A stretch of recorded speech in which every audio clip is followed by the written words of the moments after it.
Neither I nor anyone else is able to completely traverse the great Nectarean ocean of the glories of Sri Vrindavana Dham and reach to the further shore. However, because I greatly love this Vrindavan, I shall now dive a little into that ocean as far as my small powers permit.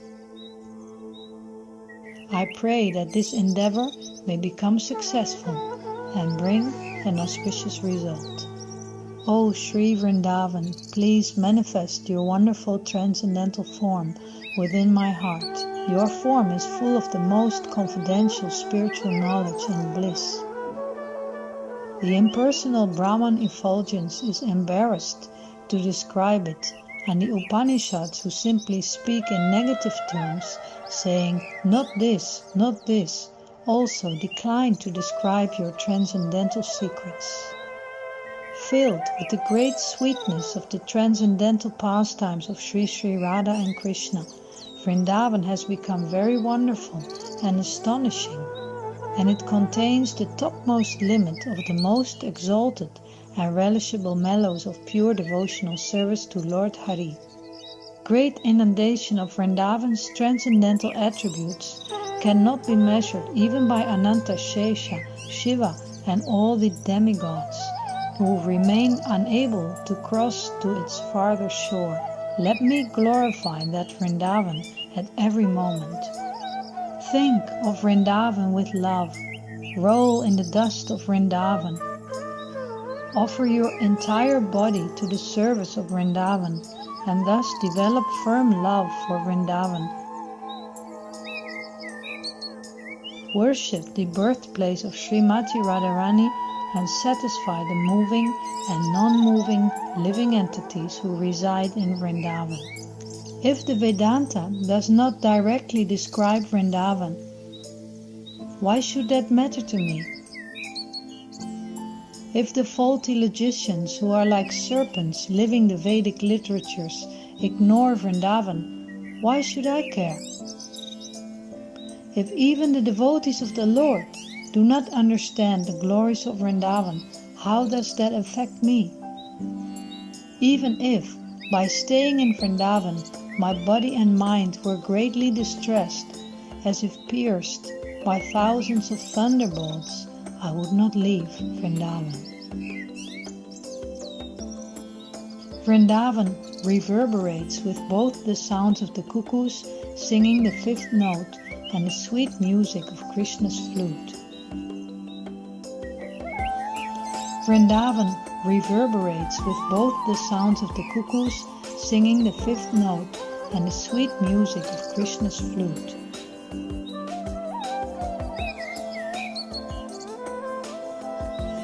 There are many blossoming creepers and trees whose branches are the residences for singing and dancing peacocks. Vrindavan is inhabited by many colorful birds and many wonderful varieties of deer and other animals.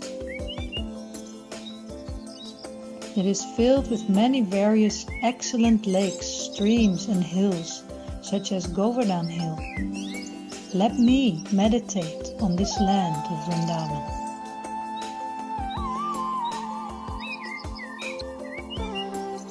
Manifesting the wonderful inundation of their mutual love and also revealing their great expertise and the beauty of their transcendental forms, Sri Sri Radha Krishna, who are like the dancing arena for the eternally victorious and maddening Cupid, perform pastimes in this land of Vrindavan, accompanied by their many gopi associates.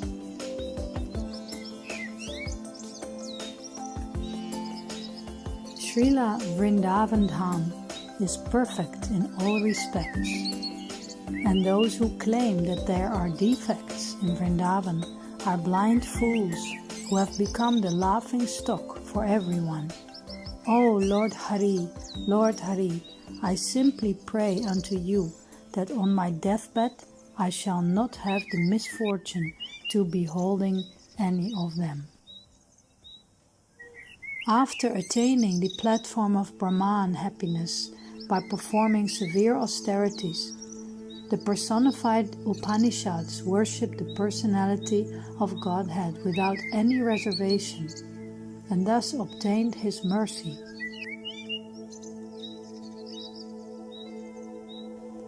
By the mercy of the Lord, they were able to become Surabhi cows in the land of Braj and enjoy the direct association of Sri Krishna. And by constantly grazing on the grass of Vrindavan, they become filled with the nectarian taste of the topmost mellows of pure devotional love for the lotus feet of Sri Sri Radha Krishna.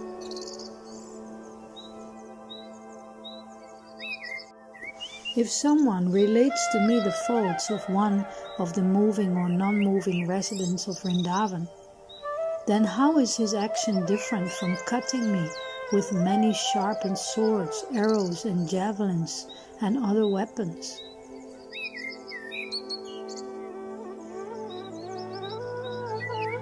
The residents of Vrindavan are all as dear to the personality of Godhead as his own life. If one is a little bit inimical to even a single blade of grass in Vrindavan, then who will be able to rescue him from the horrible hell which awaits him? When will that rescue occur?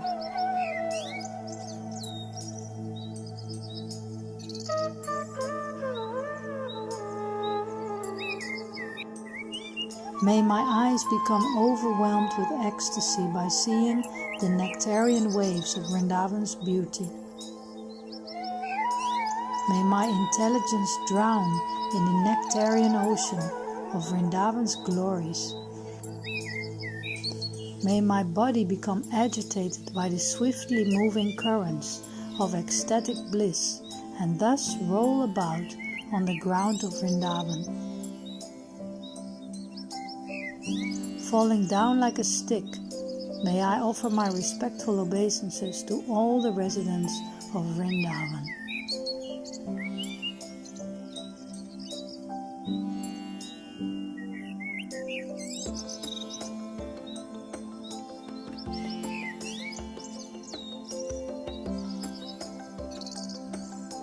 May the land of Srila Vrindavan, where Subal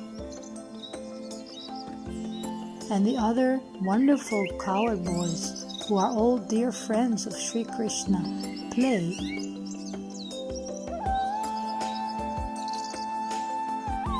where Lolita and the other splendidly beautiful youthful gopis, who are all filled with love for Srimati Radharani, enjoy transcendental bliss, and where Sri Sri Radha Krishna are attached to performing their jubilant conjugal pastimes, become manifest in my heart.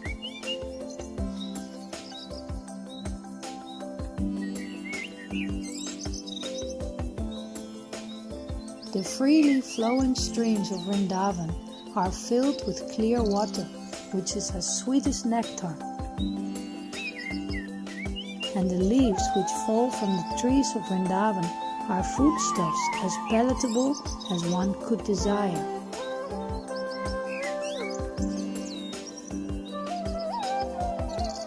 The warm breezes of Vrindavan are just as one would have them, and Vrindavan is filled with clean mountain caves and other suitable residences. Alas, alas, how unfortunate I would be if I wished to abandon this auspicious land of Vrindavan. This land of Vrindavan is like the incomparable essence of the ocean of pure love for Krishna, or it is like the sweetest island which ornaments that ocean of pure love. The nectar of this land of Vrindavan is relished by the greatest of great sages. I pray that this land of Vrindavan may give me shelter until the moment when I leave this body.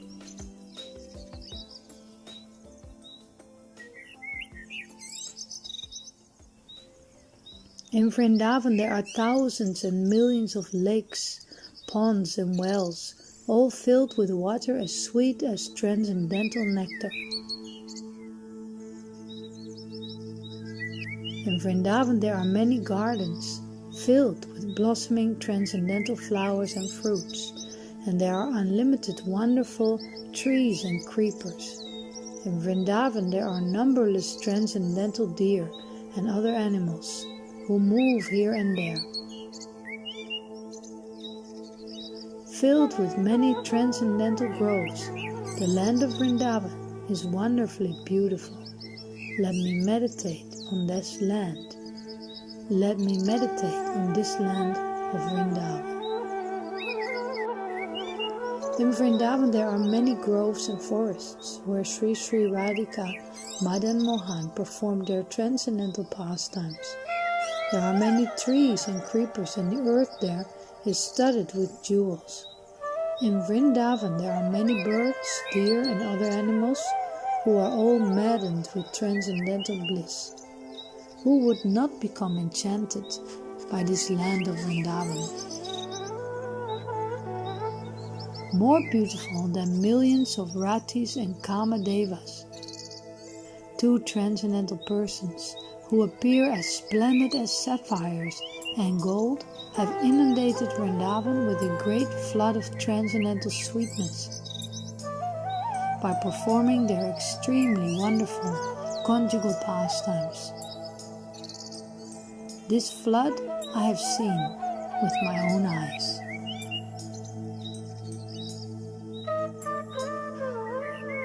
The materialists who are strongly attached to the objects of sense gratification, the ascetics who are so renounced that they cannot tolerate even a glimpse of sense happiness, the earnestly endeavoring yogis, the impersonalists whose minds have become merged in Brahman happiness, and the devotees whose minds have entered within the lotus flower, which is Lord Govinda's feet, are all enchanted by the transcendental qualities of Sri Vrindavan.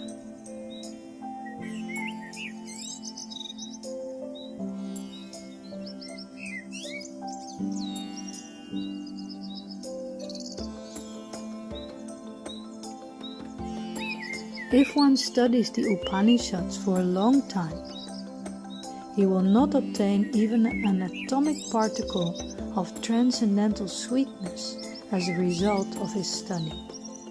On the other hand, simply by residing in Vrindavan, one will become quickly drowned in the great ocean of transcendental nectar. May that supreme abode of Sri Vrindavan become manifested within my heart.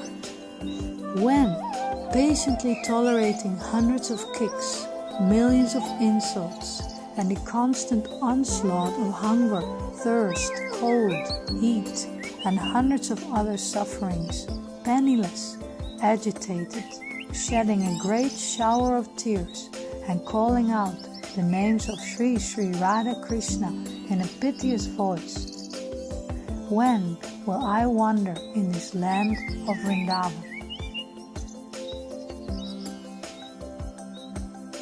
Today or tomorrow, this worthless material body will leave me, and I will lose all the material happiness connected with it.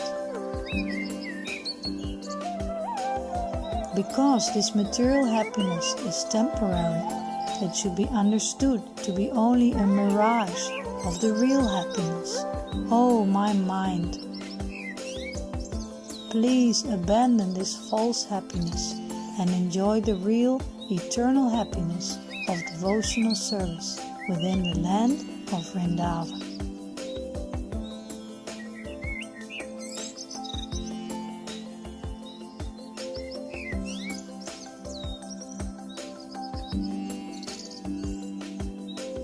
How important are the most powerful earthly kings for us? How important are all the demigods and sages? How important are countless material opulences which come and go like the scenery in a dream? How important are even the liberated devotees who reside in the spiritual realm of Vaikuntha, for those of us who have made residing in Vrindavan our only goal of life. Only 2 or 3 exalted souls can properly appreciate or worship this land of Vrindavan, which grants all auspiciousness and complete transcendental bliss to all who reside within her boundaries. I, who am spiritually blind, pray that Sri Vrindavan may become my mother and protect me.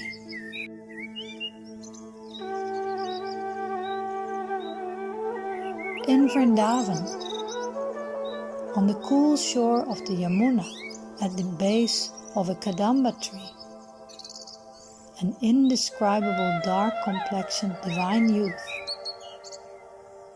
who is dressed in yellow garments and appears to be Cupid himself, plays his flute and glances at the lotus-like face of Srimati Radharani.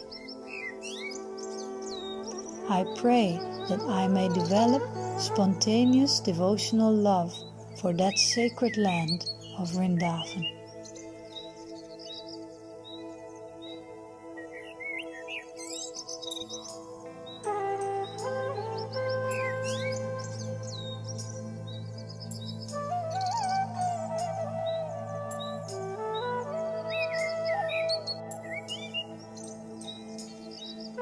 What is the use of royal pleasures? What is the use of perfecting the yoga system and traveling to the upper planets? What is the use of the great variety of material endeavors to attain useless ends?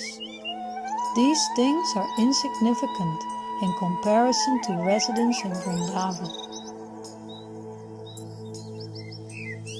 Simply by living in Vrindavan, I shall one day be able to hear the sweet sound of Sri Krishna's flute,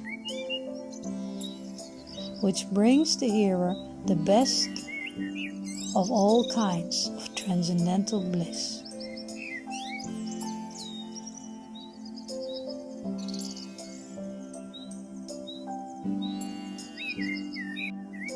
My body may be decorated with the garments and ornaments of bodily beauty, or it may be wrecked with terrible disease.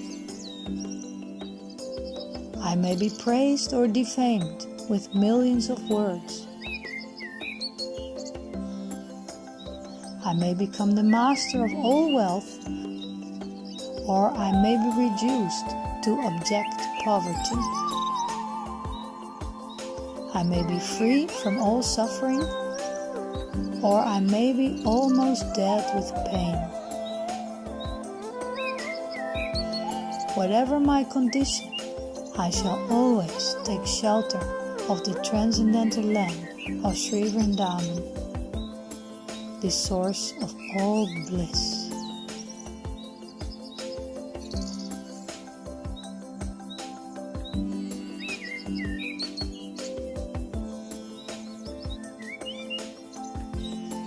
O friend, you may experience either happiness or distress.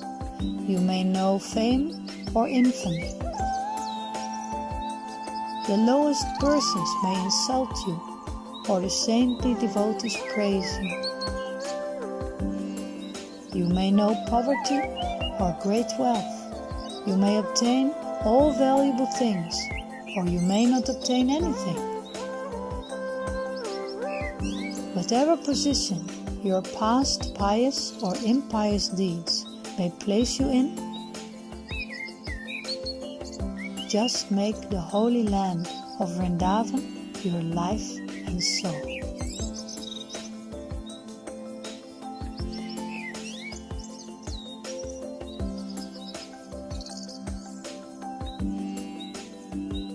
O friend, flee from the witch of female companionship and uproot all desires for material enjoyment. Accept whatever destiny provides for your bodily maintenance and just reside in the holy land of Vrindavan. Oh friend, please don't engage in material activities. Don't speak about material topics. And don't remember what you have seen of material life. Instead, please always remember the pastimes of the glorious couple Sri Radha Krishna, whose complexions are golden and bluish, and who defeat the power of Cupid, causing him great pain. Please, free from the company of materialists, reside in the transcendental land of Sri Vrindavana. Someone who abandons the association of materialists and the assistance of servants and followers and remains in the land of Vrindavan, and who is greatly agitated with the desire to serve Sri Radha Krishna, constantly sheds tears, is the most fortunate of all persons. If you desire to enjoy the possession of material wealth, beautiful wife, good children, a palatial home, and various other material opulences, you should know that these things are not obtained without a single struggle. On the other hand, if you desire to attain Krishna Bhakti, which carries liberation from material existence in the palm of her hand, then simply reside in the transcendental abode of Vrindavan and your desire will be easily fulfilled. Even by writing millions of books, the greatest poets and philosophers cannot imagine even a tiny fraction of the splendor emanating from the host of jewels, which is the transcendental qualities of Vrindavan. Oh friend, please control your mind and senses and go to this land of Vrindavan, which is like a jewel mine of the mellows of devotional service. All glories to Sri Vrindavan. A single particle of Vrindavan's glory cannot be understood even by Lakshmi, Shiva, Brahma, and all the leaders of the demigods. A single particle of Vrindavan's glory makes numberless Kamadhenu cows, Kalpavriksha trees, and Chintamani gems appear insignificant. The great splendor of Sri Vrindavan eclipses the shining of millions of suns, moons, fires, and lighting flashes. If the glory of Vrindavan shines even once within the heart, then the aspiration for material wealth or happiness cannot enter there. The forest of Vrindavan is very beautiful because Sri Radhika Murli Mohan performed their transcendental pastimes within her groves. Vrindavan is full of all blissful, wonderful, spiritual qualities, and it has produced a great milk ocean of the mellows of devotional service. I pray that Vrindavan may destroy all my sins.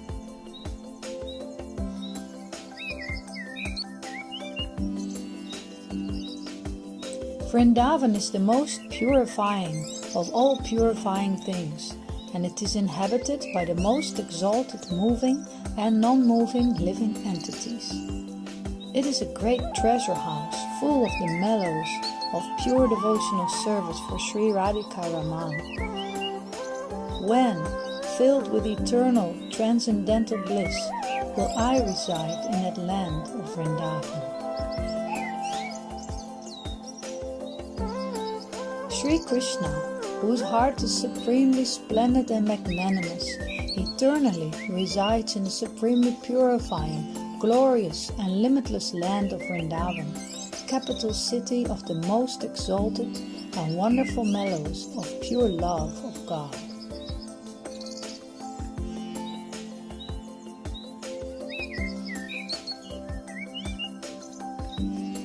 The glorious land of Vrindavan bathes its moving and non-moving residents in the ocean of transcendental bliss. Those who engage in Sri Krishna's devotional service and remain in Vrindavan until the time of their death are the greatest of Vaishnavas.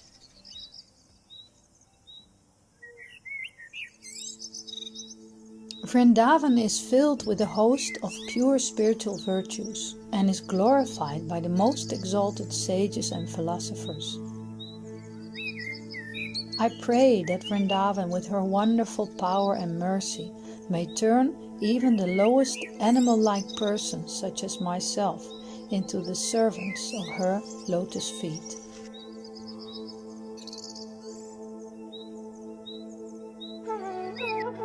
Oh friend, just observe this beautiful land of Vrindavan. Vrindavan is filled with many blissful groves, where there are trees millions of times more opulent than kalpa-vriksha trees. In Vrindavan there are many parrots and other birds who appear to be intoxicated by singing the Vedic hymns glorifying Sri Krishna. In Vrindavan there are many deers who take pleasure in the association of Sri Krishna. In Vrindavan there are splendid transcendental lakes, ponds and streams filled with water as sweet as nectar. In Vrindavan there are mountains composed of valuable jewels.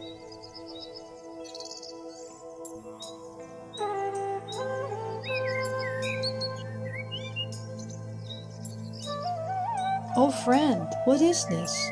Is this the accumulated amazing opulence of the Supreme Personality of Godhead?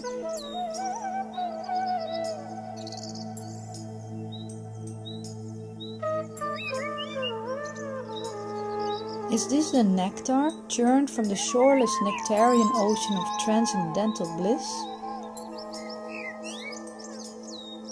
Is this the origin of countless forests of transcendental kalpa-vriksha trees? Perhaps this is the forest of Vrindavan, which is filled with wonderful ecstatic love of Krishna. Is that what this is?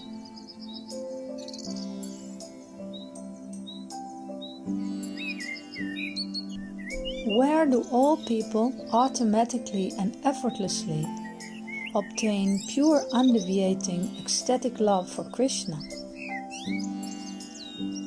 Where does the Supreme Personality of Godhead manifest His supremely wonderful transcendental form for performing pastimes?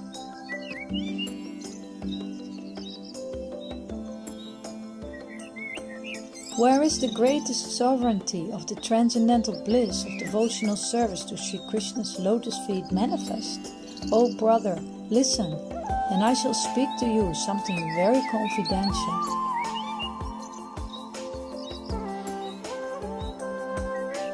All these things are present in this land of Vrindavan, of Sri Vrindavan,